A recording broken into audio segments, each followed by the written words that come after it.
Hi guys, Mort from the Hands-On Music Company. I hope everyone's doing well out there.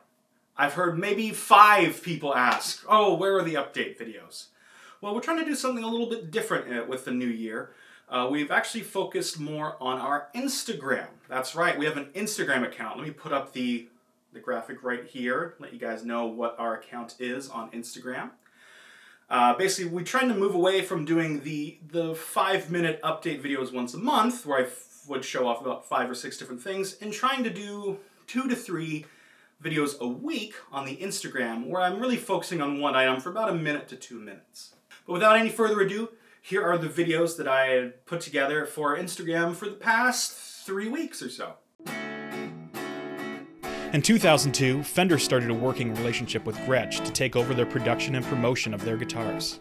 It's because of that deal that we get guitars like the Fender Cabronita. Cabronita is Spanish slang for little devil or little bastard, and this Telecaster certainly has the character to go with that. This model tries to bridge the gap between the two companies in an interesting way, taking the look and feel of the Fender Telecasters and marrying it with the sound of Gretsch. Equipped with 2 of Gretsch's TV Jones pickups, a single Gretsch volume knob, and with an early Fender prototype era pickguard, this makes this Tele stand out from the millions made before and the millions made since. This model comes with a white blonde paint job, maple neck, and segmented hollow body. If you're looking to add a little devil to your collection, then this is certainly the instrument for you.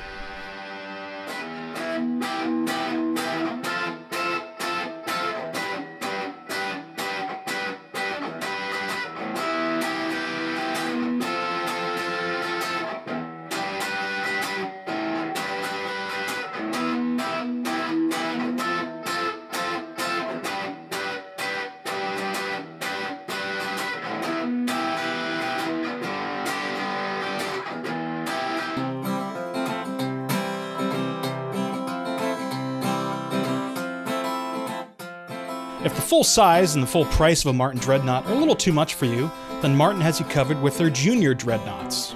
These guitars aim to give you the full 14 fret to the body fretboard, but slightly shrink down the body size. This leaves the guitar feeling completely different from most smaller or travel-sized guitars. The Junior Dreadnought has a solid Sitka spruce top with sapelli back and sides. The guitar also has a Fishman pickup system built in. Whether sitting down or standing up, this is a good guitar for people who love to pick or strum alike.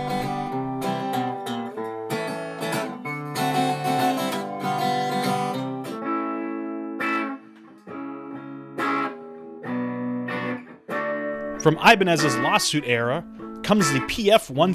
From 1979 to 1981, the PF150 looked to take a bite out of the solid body guitar market by taking a similar body shape and control layout to the popular Les Paul models, all while adding Ibanez's V2 humbucker pickups. This guitar has a birch top with mahogany body, bolt-on neck, quick change tailpiece, and a rosewood fretboard. This model was made in Japan, in the Fujigen factory to be more specific, the same factory that many classic Tokai and Matsumoku guitars were built over the company's 61 years. Whether you're a collector of vintage Japanese guitars or looking for something a little different, PF150 won't steer you wrong in either direction.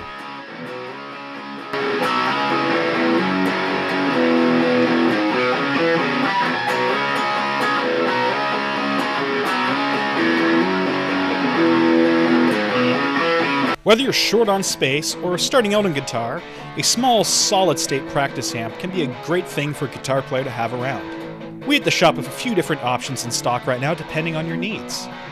The first being this Marshall MG10. These amps have a 6.5-inch speaker and takes the overdrive channel that Marshalls are well known for and adds a few niceties that players might want, including a 3.5mm headphone jack output for those who don't want to wake up their neighbors with their metal riffs at 3 a.m. in the morning.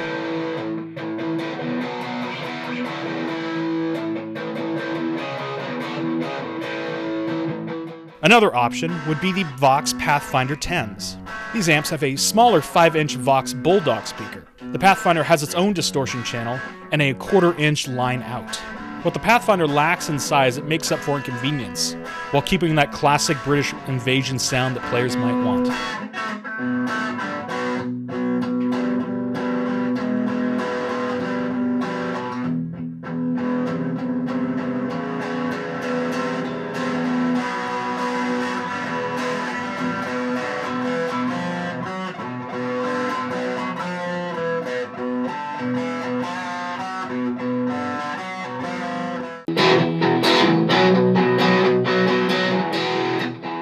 While Fender were dealing with manufacturing issues in the US, they opened up the doors to Japanese production to pick up their slack, making some great guitars in the process.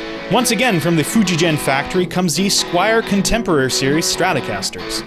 The first, this red model, features a single humbucker pickup to go along with 2 single coils, but what makes this guitar really stand out are its controls. Instead of the standard 5-way switch you might see in a lot of standard Stratocasters, this one has 3 individual switches, each controlling different things. The first 2 simply controlling an on-off of the single coil, while the third one seems to do some sort of coil tap with the humbucker pickup. This opens up the possibilities for a number of sounds like you might imagine, making this guitar quite versatile.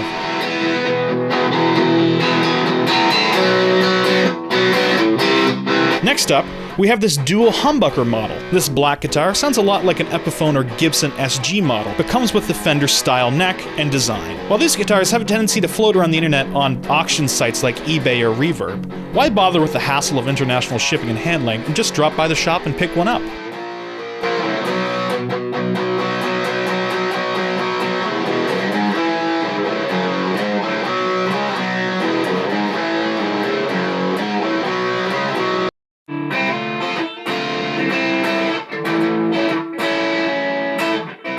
When Fender purchased the Guild name and brand in the 1990s, they soon launched a series of cheaper Korean-made guitars under the DeArmond brand. For those of you playing at home, the DeArmond name comes from Harry DeArmond, the maker of the world's first detachable pickup, and apparently one of the originators of the tapping guitar technique. The guitar we'll be looking at today is the M-75, a clearly Les Paul-inspired model. This guitar comes with a nice sparkling purple finish, 2 of DeArmond's branded humbucker pickups, a 3-way switch, rosewood fretboard, and a C-shaped style neck.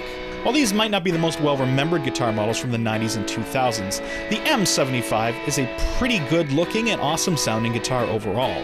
The guitar's previous owner kept it in great shape, and the guitar only shows a little bit of wear and tear on the body and on the pickguard.